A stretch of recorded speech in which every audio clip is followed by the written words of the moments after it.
If you want to remove a website from the Never Allow list on your iPhone 16, 16 Pro, Pro Max, or the Plus, so in this video, I will show you how you can do that.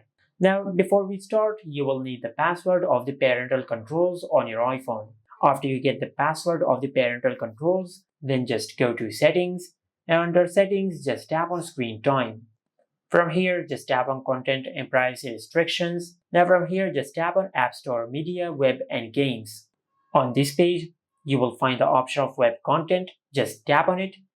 Now to remove a website from the Never Allow list, just swipe the website URL to the left side and select Delete.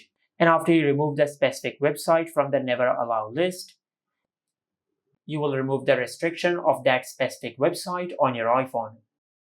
Just like that. And this is how you can remove a website from the Never Allow list on the iPhone 16, 16 Pro, Pro Max, or the Plus.